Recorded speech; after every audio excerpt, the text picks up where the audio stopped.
Bonsoir. Merci, professeur Howerton. Je suis ravi d'être avec vous. Il a appelé et m'a demandé si je croyais en la liberté d'expression. J'ai dit oui. Il a dit « Venez en donner un ». Donc je suis très reconnaissant pour cette opportunité d'être ici. Il m'a demandé de venir parler du mariage.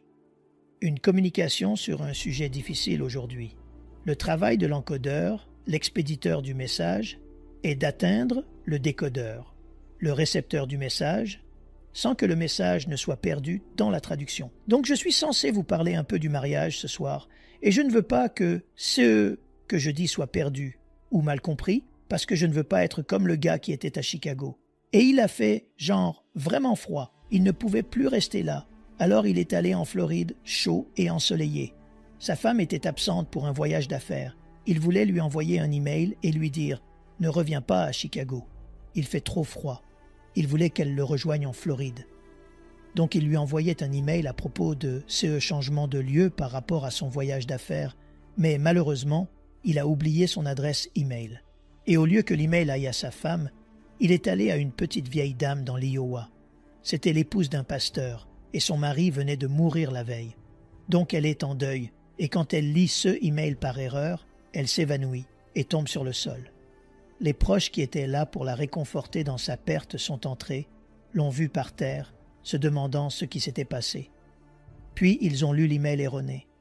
La première ligne disait « Ma chère chérie, je veux juste que tu saches que je suis arrivé en toute sécurité. » La deuxième ligne disait « J'ai hâte que tu me rejoignes demain. Signé, ton mari aimant. PS. Il fait chaud ici en bas, donc c'est très important que nous communiquions. » Vous savez, les mariages connaissent beaucoup de difficultés aujourd'hui. Certains le considèrent comme un cirque à 3 anneaux. Bague de fiançailles, alliance et puis souffrance. Juste un vrai défi. Une dame a dit « Je cherchais le mariage idéal. » C'est devenu une épreuve. Donc maintenant je veux un nouveau deal. Donc vous savez, les gens ne veulent pas rester mariés longtemps. C'est comme le pasteur qui mariait ce couple. Et il a dit « S'il y a quelqu'un ici qui n'est pas d'accord pour que cette relation ait lieu, qu'il le dise maintenant, ou qu'il se taise à jamais. » Une voix s'est élevée. « Je ne suis pas d'accord. » Le pasteur a dit « Tais-toi. » C'était le marié. « Tu ne peux pas être en désaccord. Tu n'es pas là depuis assez longtemps. Et puis, vous savez, certaines personnes ne savent tout simplement pas comment gérer le chagrin. Ce gars, il était là dans le cimetière et il frappait sur la pierre tombale. « Pourquoi as-tu dû mourir? Pourquoi as-tu dû mourir? Pourquoi as-tu dû mourir? Pourquoi as-tu dû mourir? » Un homme qui se tenait à côté de lui a dit « Oh, je suis désolé que vous ayez perdu votre femme. » Non. Il a dit « C'est le premier mari de ma femme. » Donc, vous savez, le mariage est en plein essor ces jours-ci. Il y a quelques années, j'ai eu un problème dans ma maison. Il y avait une fissure sur le mur de ma chambre. J'ai appelé un peintre pour réparer la fissure dans mon plâtre. Il est venu, a enlevé l'ancien, a mis le nouveau, a repeint. Je l'ai payé. Tout avait l'air bien. Mais un mois plus tard, la fissure est réapparue. Donc un peu énervé, évangéliquement, je l'ai rappelé et j'ai dit « Il y a une fissure sur mon mur. » Il est revenu, a dit « Je ne sais pas comment c'est arrivé, mais il l'a refait. » J'étais content. Mais environ 40 jours plus tard, la fissure est réapparue, cette fois avec ses nièces, neveux, oncles, tantes et cousins. J'avais une famille de fissures sur le mur de ma chambre. Alors j'ai pensé que j'avais besoin d'un nouveau peintre. J'ai fait venir un nouveau gars et j'ai dit « Écoutez, j'ai ce problème. Pouvez-vous le réparer? » Il l'a regardé, il l'a regardé. Il l'a regardé. Il a dit « Je suis désolé, je ne peux pas vous aider. » J'ai dit « Mais attendez une minute, n'est-ce pas votre travail? » Il a dit « C'est ce que je fais, c'est mon boulot, mais je ne peux pas vous aider. » J'ai dit « Eh bien, pourquoi ne pouvez-vous pas m'aider? » Il dit « Parce que vous n'avez pas un problème de fissure sur votre mur. » Alors j'ai regardé la fissure devant moi, qui me disait que je n'avais pas de problème de fissure sur mon mur. J'ai dit, attendez une minute. Vous voyez bien une fissure? Je vois une fissure. Tous les élus de Dieu voient une fissure. Il y a une fissure sur mon mur. Il a dit, il y a une fissure sur votre mur, mais ce n'est pas votre problème. Il dit, ces fissures sont vos symptômes. Il dit, votre problème est que vous avez des fondations instables. Les fondations sous votre maison bougent. Donc ce que vous voyez sur votre mur sont les symptômes d'un problème plus profond. Il dit, jusqu'à ce que vous solidifiez vos fondations, vous ferez toujours des rustines sur votre mur. Aujourd'hui, il y a toutes sortes de fissures dans nos relations. Le divorce est devenu normalisé non seulement dans la culture, mais dans le royaume. Et de toutes les formes et manières, les relations s'effilochent, entraînant des répercussions dans la structure non seulement de nos enfants, mais de nos églises et notre société en général. Nous pourrions passer 25 heures à parler de tous les éléments idiosyncratiques du mariage et de la famille. Mais ce soir, je veux condenser cela en un seul mot. C'est le mot qui définit, et c'est le mot qui, si vous le saisissez, le comprenez et le mettez en œuvre, peut transformer n'importe quel scénario dans n'importe quelle relation, peu importe le nombre de fissures sur le mur de votre relation, s'il y en a. Dans Malachie 2, verset 14, Dieu utilise ce mot. Il dit « Elle est ta femme par alliance. Elle est ta femme par alliance. » Il parlait de divorce dans Malachie 2. Il dit « La raison pour laquelle vous ne pouvez pas mettre fin à cette relation est qu'elle est votre compagne par alliance. » C'est le mot théologique, herméneutique, exégétique et d'exposition qui est le fondement du mariage. Chaque fois que Dieu voulait établir quelque chose d'officiel dans la Bible avec son peuple, il le faisait par une alliance. Et donc vous lisez sur l'alliance abrahamique, l'alliance davidique, l'alliance palestinienne, la nouvelle alliance. Alliance, alliance, alliance, alliance, alliance. Une alliance est définie comme un lien relationnel divinement créé. Une alliance est un lien relationnel divinement créé.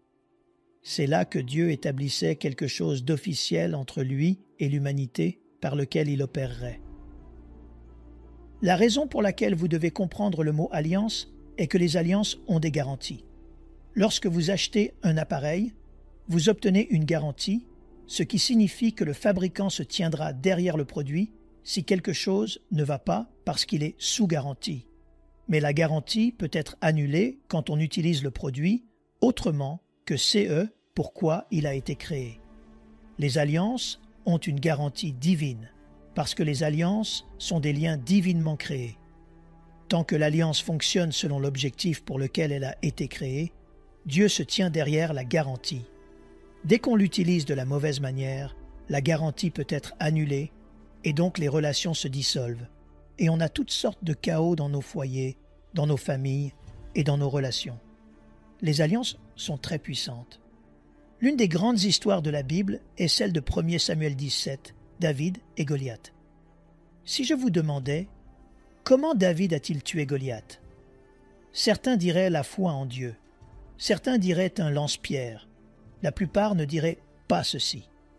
Goliath mesurait 9 pieds, 6 pouces de haut. Il n'avait jamais été vaincu. Il était le champion.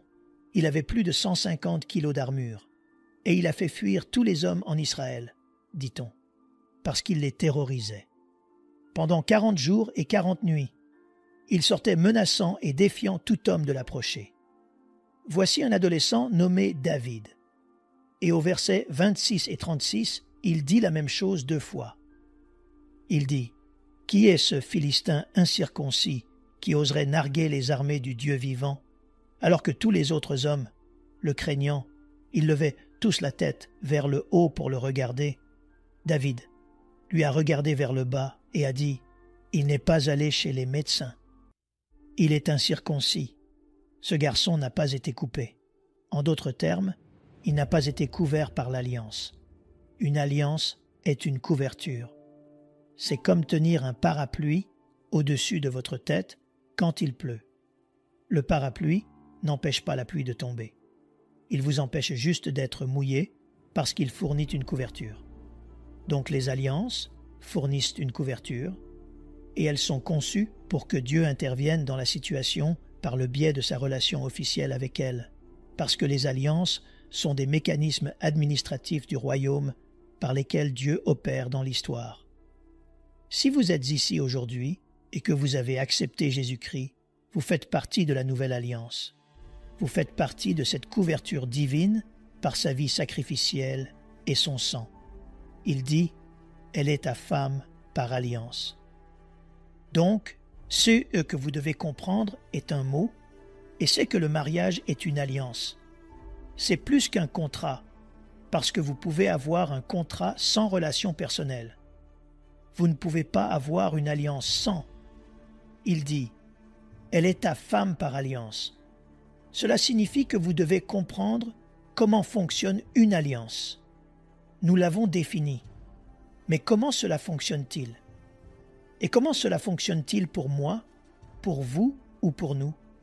Chaque fois que vous voyez une alliance, toutes les alliances ont 5 ingrédients. Toutes les alliances ont ces mêmes 5 ingrédients. Et lorsque ces ingrédients fonctionnent sous le parapluie du mot « alliance », il y a une couverture et une habilitation, parce que vous êtes dans l'alliance.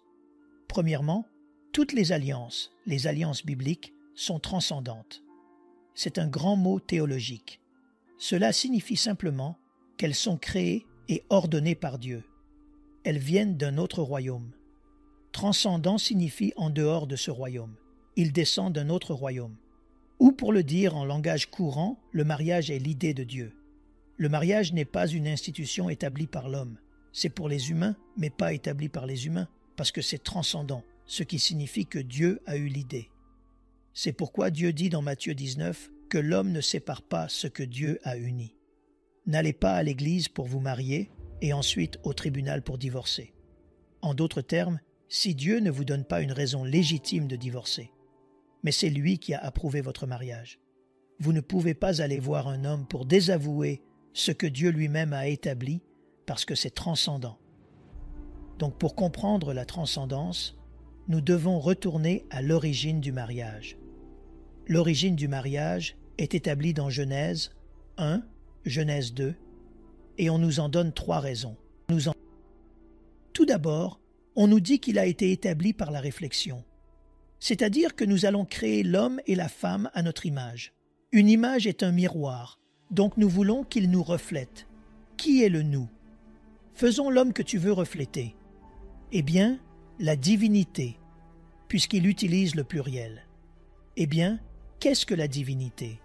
La divinité est Dieu le Père, Dieu le Fils, Dieu le Saint-Esprit, un seul Dieu composé de 3 personnes coégales qui sont distinctes dans la personnalité, tout en étant simultanément un dans l'essence. Le Père n'est pas le Fils. Le Fils n'est pas l'Esprit. C'est comme un bretzel avec 3 trous. Le premier trou n'est pas le deuxième trou.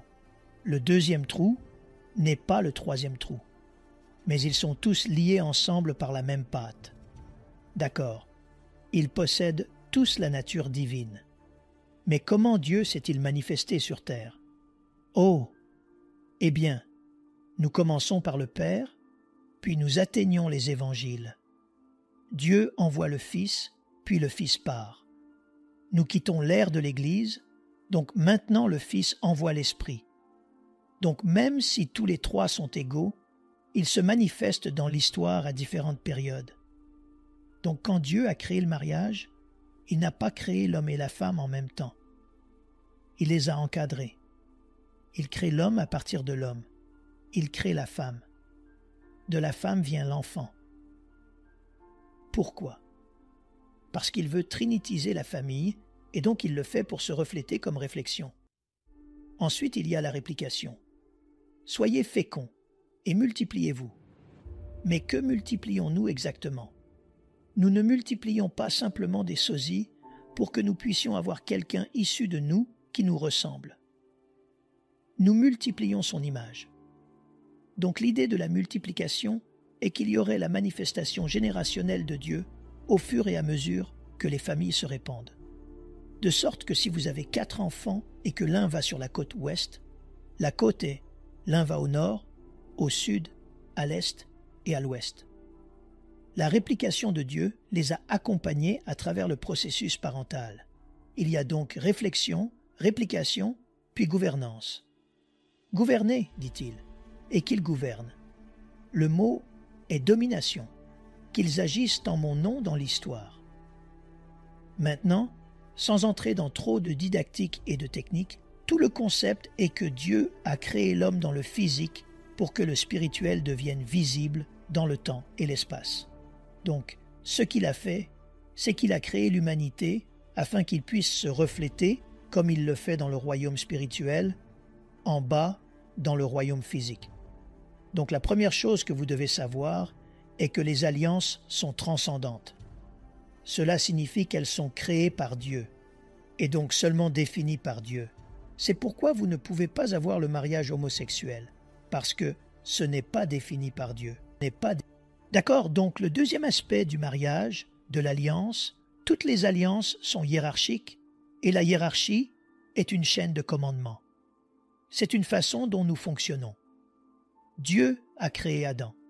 Il n'y avait pas de femme. Dans l'économie de Dieu, il n'y aurait jamais de personne célibataire. Le célibat n'existe que parce que le péché existe. Sans péché, il n'y aurait pas de mort. Sans péché, il n'y aurait pas de veuve ou de veuf comme moi. Sans péché, il n'y aurait pas de divorce. Seul le péché a fait cela. Mais Dieu a établi un processus au moyen d'une chaîne de commandements. En créant Adam avant de créer Ève, parce qu'il tiendrait l'homme pour responsable. Ce serait l'homme qu'il tiendrait pour responsable. Donc quand il crée l'homme, quand il crée, dans Genèse 1, il utilise le mot hébreu Elohim. Cela signifie Dieu fort ou créateur. Dans Genèse chapitre 1, vous ne verrez que le nom Elohim jusqu'à ce que vous arriviez à Genèse chapitre 2, verset 4. Maintenant, vous obtenez un nom composé. C'est Yahweh. Elohim, le Seigneur Dieu, le Seigneur Dieu, le Seigneur Dieu. Vous ne verrez jamais cela dans le chapitre 1, mais vous ne le verrez que dans le chapitre 2, en commençant par le verset 4, le Seigneur Dieu, Elohim. Puissance, Seigneur. Seigneur en lettres majuscules dans vos Bibles, c'est Yahweh. C'est son nom relationnel. Chaque fois qu'il voulait établir une alliance avec quelque chose, il utilisait Yahweh. Donc maintenant c'est le Seigneur Dieu, parce qu'il entre en relation avec un être humain. Il donne à Adam un travail. Il lui dit de s'occuper du jardin et il lui donne des arbres. Il lui donne des arbres et il dit « De chaque arbre du jardin tu peux manger librement, sauf l'arbre au milieu du jardin, l'arbre Google. C'est l'arbre de la connaissance du bien et du mal. C'est le centre d'information. C'est un arbre Google. Donc je veux dire à l'homme, parce qu'il n'y a pas encore de femme, je veux dire à l'homme, tu dois vivre par révélation, pas par raison humaine. Je ne sais pas. Je ne veux pas que vous preniez vos décisions sur la base de la raison humaine qui entre en conflit avec la révélation divine. Et quand vous ferez cela, vous croirez en la liberté, parce que la première utilisation du mot libre est utilisée par Dieu dans le jardin, pas par l'Amérique en 1776. Donc il leur donne des instructions. Il leur dit de nommer les animaux. Cela fait partie de la domination. Dieu ne les a pas nommés. Dieu les a apportés. L'homme devait les nommer, parce que nous agissons avec ce que Dieu apporte. Donc maintenant Dieu va façonner une femme. Il endort l'homme, il prend son côté. Donc maintenant Adam est à moitié l'homme qu'il était. Parce que la moitié de lui manque maintenant. Tout ce côté est parti. Le mot hébreu côte est techniquement le mot côté. Donc il en prend et il façonne la femme. Maintenant, quand il a fait Adam, il a jeté de la saleté ensemble. Il utilise un mot hébreu différent. Quand il a fait Ève, il l'a façonnée. Donc quand un homme dit d'une femme, elle est sûrement bien construite. Il est très biblique à ce moment-là. Maintenant, Dieu joue les cupidons. Il l'amène à lui. Il l'amène à lui. Et Adam la nomme. C'est de là que vient le fait que la femme prend le nom de l'homme. Adam la nomme. Le nom d'Adam est Esh. Il la nomme Isha, hébreu, la forme féminine d'Ish. Et puis, il prononce les vœux de mariage. Et dans les vœux de mariage, l'homme quitte son père et sa mère. Il s'attache fermement comme de la colle à sa femme, et les deux deviennent un. Ils ne deviennent pas identiques, mais ils deviennent un. Pourquoi? Parce que la Trinité est unifiée. La Trinité ne fonctionne que dans l'unité, sauf à la croix. Donc tout le but du mariage, chaque fois que je fais un vœu de mariage et que je célèbre un mariage et que le couple souffle leur bougie et allume la bougie d'unité, je dis « Non, non, non. Vous ne soufflez pas votre bougie. Vous ne perdez pas votre unicité. C'est que votre unicité se mélange maintenant à un but commun. Donc vous ne perdez pas votre identité. Vous prenez juste votre identité vers un but commun. Le Père ne devient pas le Fils ne devient pas le Père. Mais nous prenons notre unicité et nous l'uniformisons vers un but commun. Donc il prononce un vœu de mariage. Et je dirai quelque chose sur l'unité dans un instant, parce que c'est une partie critique de ceci. Mais il dit qu'il va maintenant y avoir une chaîne de commandements. Au chapitre 3, Satan apparaît, et son seul but est de briser la chaîne. C'est son but. Donc, il saute Adam. Il ne veut pas parler à l'homme. Il veut parler à Ève. Ève devient le leader, celle qui prend les décisions. Adam devient celui qui répond. Les rôles sont inversés, et tout l'enfer se déchaîne. Et la raison pour laquelle les rôles sont inversés est que lorsque Satan entre dans le jardin, il dit « Dieu a-t-il dit ?» Il ne dit pas « le Seigneur Dieu a dit », parce que cela ne le dérange pas que vous ayez Elohim tant que vous n'avez pas Yahweh. Cela ne le dérange pas que vous alliez à l'Église tant qu'il n'y a pas de relation d'alliance. Et donc, il les a amenés à désavouer l'alliance. Il a obtenu qu'Adam et Ève échangent leur rôle. Et quand Dieu est venu les chercher, il n'a pas dit « Adam et Ève, où êtes-vous tous les deux ?» Il a dit « Adam, où es-tu ?» Parce que ce serait l'homme tenu pour responsable. La Bible dit, quand Dieu parle de son alliance dans l'Ancien Testament, il dit « Je suis le Dieu d'Abraham, d'Isaac et de Jacob ». Il ne dit jamais « Je suis le Dieu de Sarah, Rebecca et Rachel ». Ce n'est pas parce qu'il était contre les femmes, c'était parce qu'il tiendrait l'homme pour responsable. 1 Corinthiens 11.3 dit « Christ est sous Dieu. Chaque homme est sous Christ. Une femme est sous un homme. » Il parle d'une chaîne de commandements. Cela n'est pas lié à l'égalité d'être. C'est lié à la distinction de fonction. Quand Jésus-Christ était sur terre, il dit « Je suis venu faire la volonté de mon Père. » Puis, quand le Saint-Esprit arrive, le Saint-Esprit dit « Je viens glorifier Christ. » Le Saint-Esprit glorifie Christ. Christ glorifie le Père. Et tout le monde fonctionne sur cette chaîne, en cohérence avec la parole de Dieu. Dès que vous brisez la chaîne, vous perdez la bénédiction. Maintenant, il a dit « Adam, je vais te donner une aide. » Le mot hébreu est « Ezir konigdo, ezir kanigdo » signifie « collaborateur essentiel ». Pas cuisinière, laveuse de bouteilles et faiseuse de bébés. Je vais te donner un collaborateur essentiel. Souviens-toi, la moitié de toi manque. Donc si tu veux récupérer la moitié qui manque, tu dois obtenir plus que CE que tu as perdu. Donc je vais prendre ta moitié, je vais la prendre et en faire une autre personne. Mais je vais leur donner ce que tu n'avais pas, que tu as perdu. Donc quand tu récupéreras ce que tu as perdu, tu récupéreras ce que tu n'as jamais eu. Car elle te sera essentielle pour être ce que je t'ai créé pour être. Donc tout homme qui n'écoute pas le cœur de sa femme, ne ressent pas son émotion, n'obtient pas ses pensées, n'invite pas son point de vue, sera automatiquement imparfait parce qu'il n'obtient pas le bénéfice de la nouvelle création que Dieu lui a apportée. La hiérarchie n'est donc pas oppressive. C'est une opération où les deux ensemble sont capables de fonctionner sous mandat divin. Mais il y a une chaîne. Adam, où es-tu? Et il a même dit, parce que tu as écouté ta femme. En d'autres termes, Même ta compagne n'est pas censée me supplanter parce que tu es sous mon alliance. Une fois, ma défunte épouse et moi étions en voyage. Nous allions quelque part et puisque je suis membre exécutif platine, j'ai droit de surclasser mon siège, y compris pour la personne qui m'accompagne. Donc j'ai dit, pourriez-vous surclasser le siège de ma femme pour qu'elle vole en première classe si vous avez 2 sièges? Elle a dit oui, nous avons 2 sièges, donc nous allons la faire voyager en première classe. Puis elle a dit, oh, je suis désolé, je ne peux pas le faire pour votre femme. J'ai dit, pourquoi pas? Je suis bien qualifié, non? Vous avez 2 sièges. Elle a dit, oui, j'ai 2 sièges, et vous êtes qualifié pour aller en première classe. Mais je ne peux pas le faire pour votre femme. J'ai dit, mais c'est ma femme. Elle est votre femme, mais je ne peux rien faire. J'ai dit, pourquoi?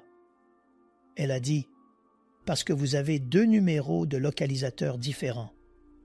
La seule façon dont cela fonctionne est si vous avez un numéro de localisateur partagé.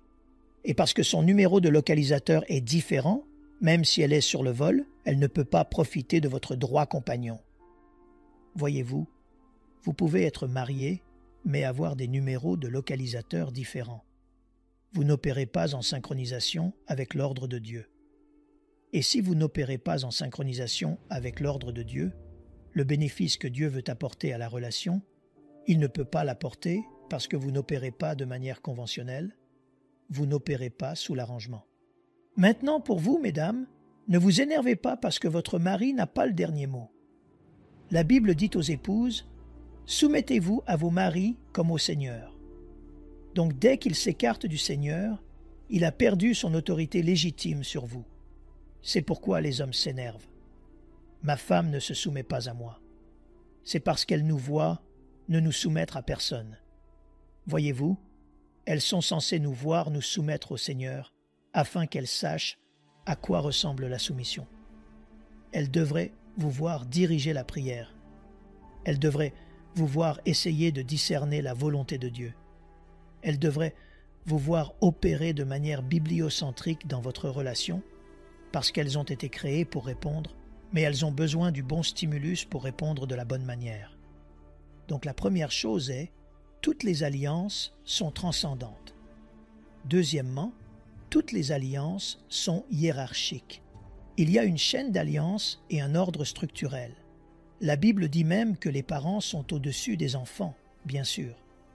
Troisièmement, toutes les alliances ont des règles qui régissent les directives selon lesquelles elles fonctionnent. Nous allons donc résumer cela en 2 règles. Nous pourrions rentrer chez nous.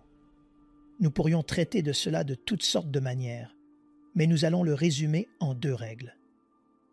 Éphésiens 5, verset 33, Marie. Aimez vos femmes.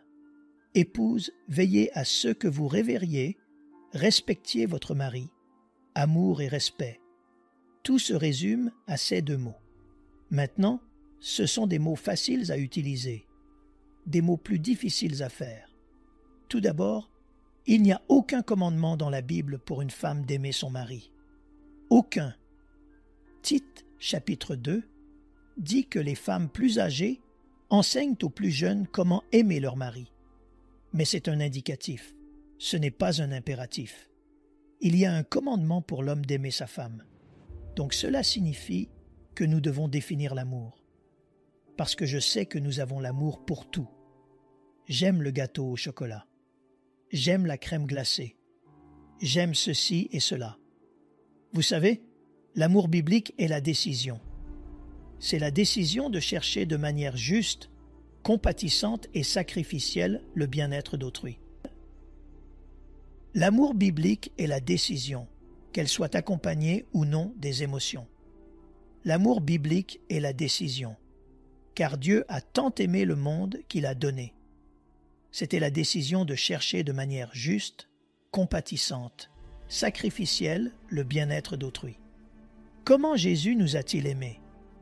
Il est mort sur la croix pour nos péchés. Donc si vous êtes toujours en vie, vous n'avez pas encore terminé. C'est sacrificiel jusqu'à la mort. Donc voici le deal. le plus grand d'entre vous devrait être votre serviteur. Vous avez la plus grande responsabilité. Donc si vous écrivez une liste de tout ce que vous faites pour elle et de tout ce qu'elle fait pour vous, si sa liste est plus longue que la vôtre, vous êtes en désordre. Parce que le plus grand d'entre vous devrait être votre serviteur. Donc elle devrait ressentir votre servitude. Elle devrait vous sentir faire un effort supplémentaire pour son bien-être. Elle devrait sentir. Voir ici que son bien-être, sa joie, son bonheur, sa stabilité est votre plus haute préoccupation. Parce que l'amour le démontrera, pas seulement l'articulera. L'amour biblique est là où vous décidez. C'est pourquoi on peut nous ordonner d'aimer nos ennemis. C'est lié à vos émotions. On demande à la femme de respecter, c'est-à-dire tenir en haute estime et honorer. Voyez-vous, le besoin d'une femme est dans son cœur, mais le besoin d'un homme est dans sa tête. Nous appelons ça l'ego. Il en a un. Habituez-vous à cela. Les hommes ont un ego tellement grand qu'ils se mentiront à eux-mêmes pour se sentir mieux dans leur peau. Vous devez le nourrir. Vous devez nourrir son ego. Il doit nourrir votre cœur, mais vous devez d'abord nourrir sa tête. 1 Pierre 3, chapitre 3, verset 6 dit « Comme Sarah, qui appelait Abraham Seigneur, elle appelait Abraham Seigneur. Elle a verbalement déclaré sa position. Elle a verbalement affirmé son poste. Il devrait savoir par vos lèvres et votre vie, il est tenu en très haute estime. Oui, vous êtes le roi de notre château, et je vous suis pendant que vous suivez Christ. En fait, quand Sarah a appelé Abraham Seigneur, elle est tombée enceinte à 90 ans. Plutôt, si vous revenez à la Genèse, dès qu'elle l'a appelé Seigneur. En fait, elle a dit, quand Dieu a dit que tu allais tomber enceinte, elle a dit, vais-je avoir du plaisir à mon Seigneur? Elle a dit, il a 100 ans, le super Viagra ne peut pas l'aider. Maintenant, je sais ce que certaines d'entre vous, mesdames, disent. Je n'essaie pas de tomber enceinte ici. Non, ce qu'elle a obtenu, c'est un miracle. C'est ce qu'elle a obtenu. Quand elle a pris sa position légitime de respect, elle a obtenu un miracle. Si vous déshonorez votre mari, ne vous embêtez pas à prier pour un miracle. Ou si vous refusez d'aimer votre femme. C'est pourquoi, dans la première épître de Pierre, chapitre 3, verset 7, il est dit que si un mari et une femme sont en désaccord, dites au mari de ne pas prier. Dieu n'écoute pas. C'est pourquoi Satan veut apporter le conflit dans votre foyer, pour garder Dieu à distance. Parce qu'il sait que le Dieu unifié ne se fera pas un foyer dans un environnement désuni. Donc il crée la désunion afin que Dieu reste à l'écart. Donc c'est l'amour et le respect. C'est masser un cœur en massant une tête. Quatrièmement, toutes les alliances ont des sanctions. Ce sont les bénédictions et les malédictions qui accompagnent la soumission à l'alliance. Deutéronome 29 dit « Je vous donne cette alliance pour que vous soyez favorisés. » En d'autres termes, si vous opérez selon l'alliance, alors la garantie apporte la bénédiction. Si vous opérez en dehors de l'alliance, alors l'alliance apporte la malédiction ou la perte de faveur, la prière sans réponse, la perte de victoire. C'est pourquoi il dit dans la première épître aux Corinthiens, chapitre 5, verset 7, « Si un mari et une femme ont un grand besoin dans leur vie, alors ils doivent mettre de côté la chambre à coucher, l'intimité sexuelle, et aller jeûner et prier au Seigneur afin qu'il y ait une intervention divine. Mais ils doivent le faire d'un commun accord. Ils doivent être unis pour que Dieu entre dans cette maison et fasse quelque chose de surnaturel. C'est pourquoi Satan veut garder l'unité à distance. Donc les sanctions ont à voir avec l'annulation de la garantie ou l'application de la garantie. Enfin, la dernière partie de chaque alliance est la continuité, où nous disons l'héritage. Les alliances sont des alliances générationnelles. C'est pourquoi je suis le Dieu. Abraham, Isaac et Jacob. Les alliances ne sont pas seulement pour vous, elles sont générationnelles. La raison pour laquelle nous avons tous ces problèmes aujourd'hui est l'abandon générationnel de l'Alliance. Et donc cela apparaît maintenant dans les générations. Cela apparaît maintenant dans une nation qui devient folle. Il est absolument essentiel que vous compreniez qu'il ne s'agit pas seulement de vous.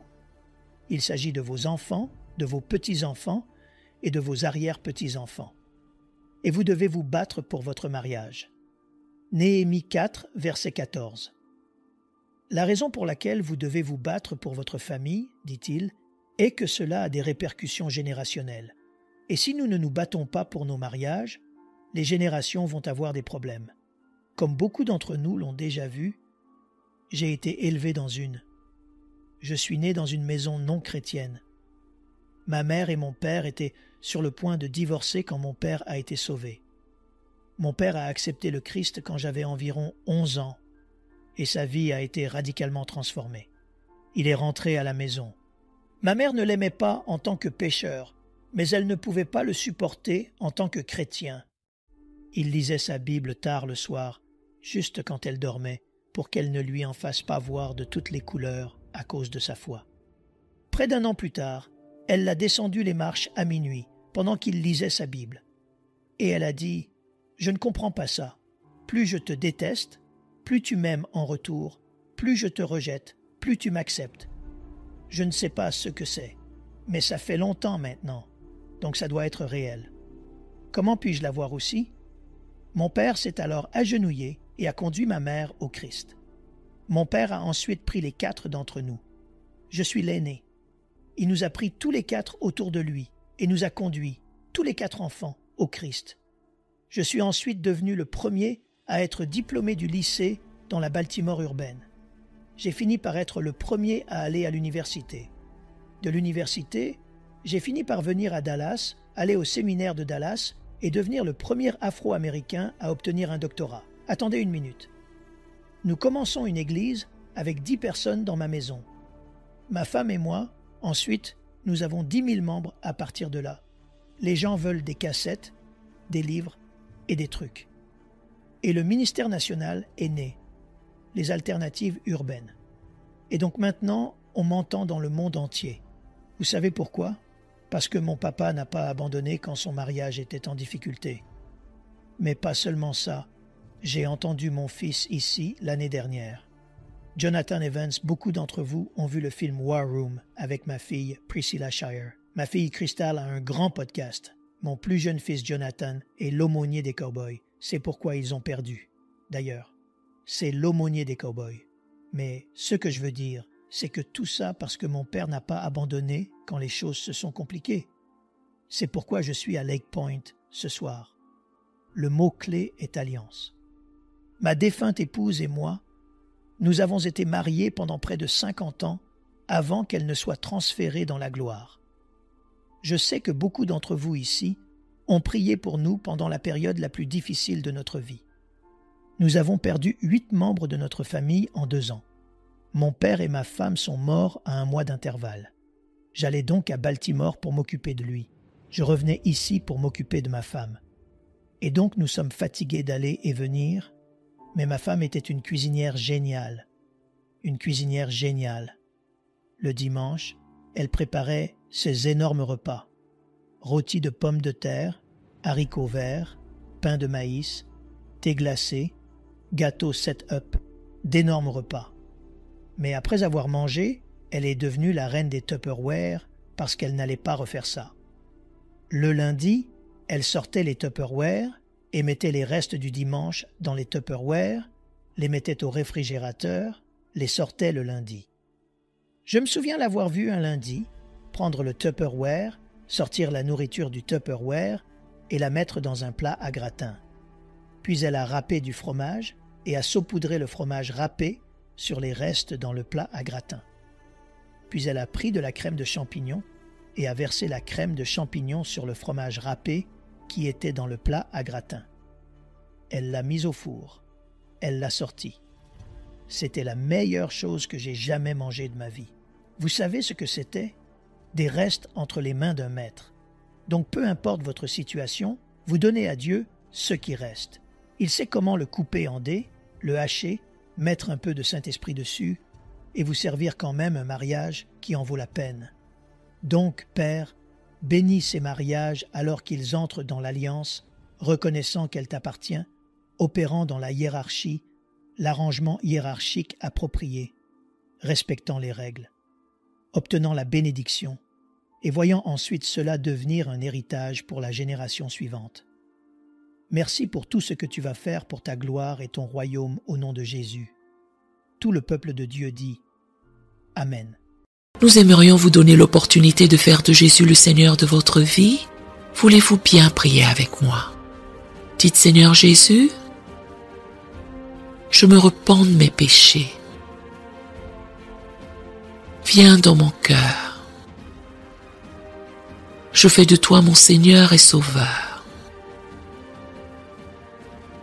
Et merci Seigneur pour le baptême du Saint-Esprit en moi. Dans le nom de Jésus. Par cette simple prière, nous croyons que le Saint-Esprit vous conduit sur le chemin de la nouvelle naissance. Allez dans une bonne église dont le fondement est la parole de Dieu, passez par les eaux du baptême et donnez à Dieu la première place. Nous espérons de tout cœur que ce message vous encouragera. Si vous connaissez quelqu'un qui puisse être encouragé, s'il vous plaît, envoyez-le lui pour nous aider à atteindre plus de gens et à propager l'évangile. Édifions le corps de Christ ensemble. Appuyez sur la cloche des notifications et merci infiniment de nous soutenir en vous abonnant à notre chaîne. N'hésitez pas à laisser vos requêtes de prière dans la section des commentaires. Sachez que même si vous ne voyez pas de réponse à votre requête, que ce soit sur YouTube, email, Facebook ou sur Messenger, nous avons prié pour vous. Nous invitons humblement le corps de Christ à soutenir chaque requête en écrivant une prière dans la section commentaires. Tenez-vous ferme dans la foi avec nous pendant que nous prions. Que la grâce et la paix du Seigneur Jésus-Christ soient avec vous tous et qu'il vous bénisse merveilleusement.